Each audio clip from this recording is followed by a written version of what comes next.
амбиция үлкен, бірақ әрекет жоқ. Сен өзіңді сезесің да, мен әлемді төңкеріп тастаймын, мен әлемдегі ұлы тұлға боламын, мен әлемді өзгертемін, мен әлем деген сияқты сөздерді постоянно айтасың, бірақ өміріңде ешқандай өзгеріс жоқ. Сен жай ғана төсекте жатасың, жай ғана күнделікті рутина, бір істеп жатқан ісіңді істей бересің, өміріңде ешқандай өзгеріс жоқ. Өзіңді кінәлі сезініп, жаман, яғни қалай айтсам болады, ең түсініксіз жағдайда өмір сүру. Және бұндай адам, бұл көбінесе менің ойымша адамдарда жиі кездесетін сезім, және бұл сезімнен мен де өткем, мен де бұны басым өткізгеннен кейін мен сіздерге осы бойынша өзімнің опытыммен бөлісіп, өзімнің осы состояниеден шығу бойынша кеңестерімді айта аламын.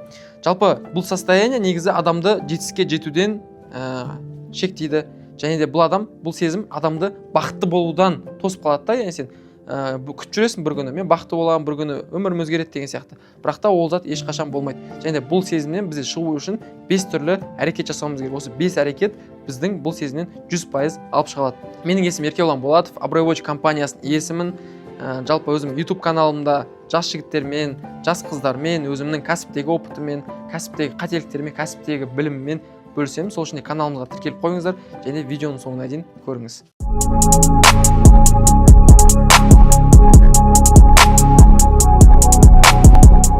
Ең біріншісі, амбициясы үлкен адамдардың қателігі, ол мақсаттың өте үлкен болуы, және де мақсаттың өте алыс болуы. Бұл зат адамның қалай айтсам болады, әрекет жасауына түсініксіз жағдай беріп қояды да. Мысалы, сен бір үлкен компания ашқың келеді, сен долларовый миллиардер болғың келеді да, бірақ сен неден бастарыңды білмейсің. Сен қазіргі өмір сүретін автобуспен жүресің, немесе зарплатаға жұмыс жасайсың, ақша қалтаңда болмайды, әрқашан біреуден қарыз сұрайсың, сөйтіп жүресің да, бірақ сен арманың анау жақта. Бұны көбінесе таксистердің примерінде келтірсек болады да. Бір таксист әңгімесі политиканы айтады, әлемнің экономикасын айтады, бірақ та өкінішке орай өзінің машинасының кредитін әрең жауып жүретін адамдар болады. Яғни бұл адамдарды мен кінәламаймын, себебі бұл состояниеде кез келген адам болуы мүмкін, бірақ бұдан шығу керек. Бұл затты миынан алып тастау керек. Ол дұрыс мақсат қою.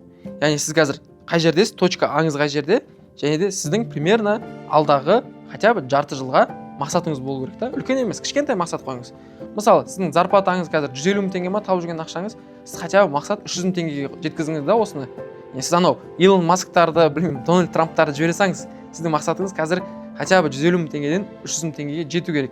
Енді кейбір адамдар айтады да, сонда не біз реальностьпен ғана өмір сүруіміз керек па, біз қиялдамауымыз керек па деген сияқты заттар айтады. Жоқ, қиялдамау керек деген сөз емес. Менің де арманым бар, менің де үлкен армандарым бар.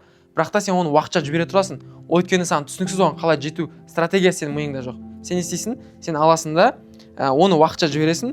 Қазіргі кезде қолыңнан не келеді? Қазіргі кезде миың неге сеніп тұр? Тек қана соған фокус қоясың. Сол кезде сенің мақсатың нақтыланады, сен әрекет жасауың жеңілденеді. Сол үшін де мақсатты кішкентай қоямыз, үлкен мақсатты уақытша ала тұрамыз. Оны сіз жоғалтпайсыз, уайымдамаңыз. Оны сіз міндетті түрде алдағы уақытта аласыз. Екінші біздегі көп адамдар жіберетін осы жерде қателік, екінші кеңес, ол бізде тек қана мотивациямен өмір сүру да. Таңертең кешке дейін мотивационный видео көре беру, жаңа машинаны көру, біреудің жақсы өмір сүріп жатқанын көру, қымбат өмірін көресің да, и сен миыңда тұрады. Өмірімде болып кетеді бір күні болып кетеді. Андай бірдеңе күтіп жүресің, өміріңде бір ключевой бір әрекет болатын күтіп жүресің. Сен ұйқыдан оянасың, ұйқыдан оянған күні сенің өмірің бық етіп өзгеріп кетеді. Бық етіп сенде барлығы жақсы болып кетеді деген сияқты ішіңде сезім болады. Бірақ та бұл мен ойымша барлығы жіберетін қателік. Өкінішке орай олай болмайды.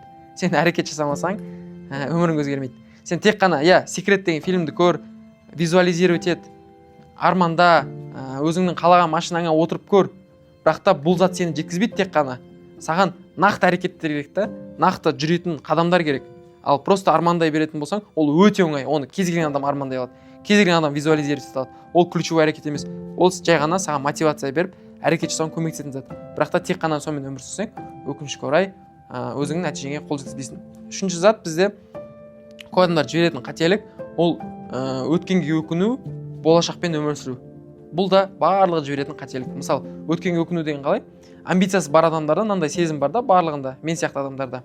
Олар энергиясы көп екенін түсініп тұрады, потенциал үлкен екенін түсініп тұрады, бірақ та кешегі күні, одан арғы күнін ол бос өткізіп алғанын түсініп тұрады. Кейбіреу жасы 30-ға келуі мүмкін да, мысалы амбициясы бар, жасы 30-ға келуі мүмкін. Қарайды, мен сияқты 22 жастағы жігіттер байып жатқанын көреді, $1 миллион тауып жатқанын көреді да, не ойлайды? мен уақытымды өткізіп алдым, менде қиналдым деген сияқты ішіне салыстыру сезім басталады. И ол адам өзінің өткен өмір үшін өкінеді да, бүкіл энергиясын соған құртады. Және де алдағы уақытта болашақпен өмір сүреді. Қалай? По-любому бір күн жақсы болып кетеді. Ертең бастаймын, ертең ары күні бастаймын, осы қарызым жауап тастаған соң бастаймын, өмірімді өзгертуге әрекет жасауды, жаңағындай ата-анаммен осылай сөйлесіп болған соң бастаймын деген сияқты жауапкершілікті болашаққа сыра береді, немесе университетті бітіргеннен кейін бастаймын деген сияқты өзінің болашаққа жауапкершілігін тапсыра береді. Ал қазіргі өмірі, өкінішке орай, қазіргі өмірмен өмір сүрмейді ол адам. Бұл үшінші қателік. Төртінші осы бойынша кеңесім ол сіздер риск қойыңыздар әрқашан. Яғни миларыңызды мынаны ұстап алыңыздаршы. Аз ақша тауып жатсың, риск аз. Әрекет жасамай жатсың, сенде риск жоқ. Дисциплина жоқ, себебі сенде риск пен тәуекел жоқ. Мысалмен келтірейік. Сен тренировкаға барғың келеді, бірақ та сен ертеңге қалдыра бересің. Ал ойлашы, сен аласында қымбат абонементті, мысалы Есентай фитспадан, аласында қымбатқа абонемент аласың 150 мың теңге бір айға. Сен істейсің 150 мың теңге бір айға фитнесқа төлегеннен кейін сен бармау саған больно болады да ішіңде. Сен бәрі де барасың. Немесе біреудің алып, мысалы қымбат курс сатып аласың да, сен істейсің бизнес ашу бойынша. Сен аласында төлеп тастаған соң сен ішінде ана білімді ақтау керек, төлеген ақшаны ақтап, білімді қолдану керек деген сияқты ішінде бір риск болады. Немесе бизнесті ашасың жаңағыдай, ақшамен реклама бір товарды алып, реклама түсіріп, оны таргетке жібересің, сенің ақшаң уже минусқа кетті, сен істейсің, осы ақшаны қалай болса да мен ақтап алуым керек деп ойлайсың. Яғни сен өмірде белгілі бір іске тәуекелмен жертва жасамасаң, рискқа бармасаң, сенде рост болмайды.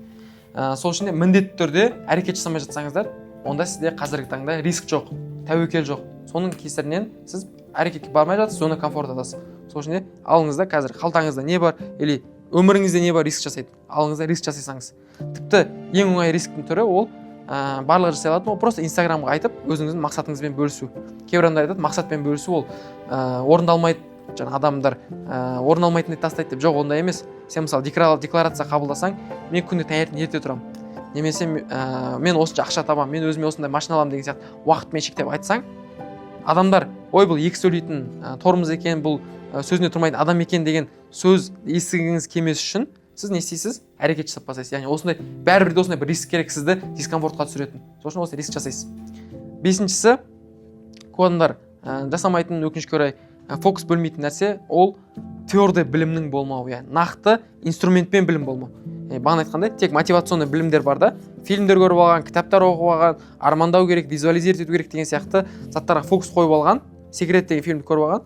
Бірақ та твердый білім жоқ. Твердый білім деген не? Мысалы, кәсіптегі қалай ниша таңдауымыз керек, қалай біз маркетинг дұрыс білуіміз керек, қалай команда жинауымыз керек, қалай маркетплейста сауда жасау керек. Жалпы алғашқы миллион теңге табу үшін қандай инструменттер, қандай әрекеттер жасау керек, нақты білмегеннің кесірінен ол адамдар неден бастарын, не жасарын білмейді.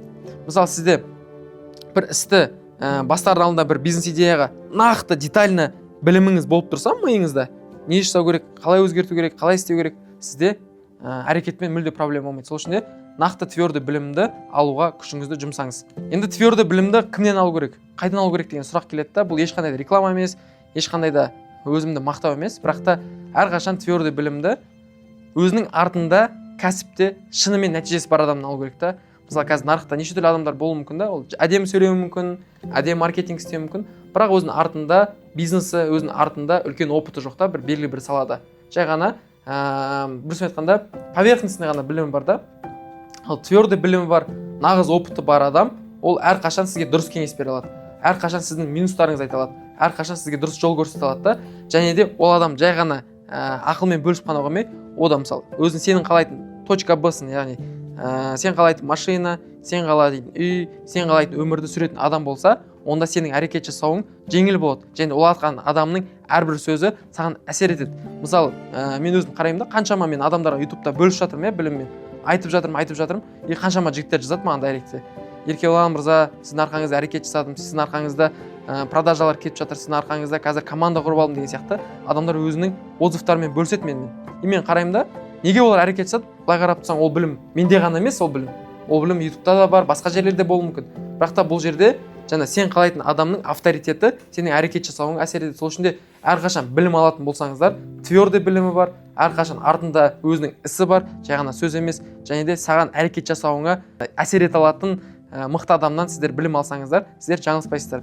Алдағы уақытта товарный бизнес бойынша бізде бастан аяқ детальдарына дейін үйрететін жаңа потогымыздың обучениесі ашылады. Бұл обученияға тіркелгіңіз келсе, бұл обучениені алғыңыз келсе, предзаписпен бізде сізді қабылдай аламыз. Ол үшін жай ғана шапка профиляда сілтемеге өтіңіз. Ол сілтеме арқылы өтіп, анкетаны толтырсаңыздар, сіздерге менеджер шығып хабарласады, және де отбор жасап, сізді өзіміздің обученияға алатын боламыз. Жалпы бұл обученияға келіп, мен оңай ақша тауып кетем, бір-екі әрекет жасап, бір-екі кнопканы басып байып кетем дейтін адамдарға айтарым, бұл сіздерге емес. Маған ондай адамдар керек емес. Мен тек қана нәтиже көрсететін, тек қана еңбекқор адамдармен жұмыс жасағым келеді. Және менің командам да сондай адамдарға көмектесуге дайында. Ал жеңіл жол іздейтін адамдарға айтарым, басқа бір кісіні тапсаңыздар, басқа эксперт тапсаңыздар, или білмеймін, басқа бір видеомен, мотивациямен өмір сүріп жүре берсеңіздер, сіздерге ол нормально деп ойлаймын. Ал твердо білімді іздейтін адамдарға ғана біздің обучение арналады. Және де оны біз бизнес бастап кетуге де қолайлы бағада жасап қойдық. Қосылыңыз келсе, оны шапка профиляға өтіп тіркей аласыздар. Жалпы видео пайдалы болды деп ойлаймын.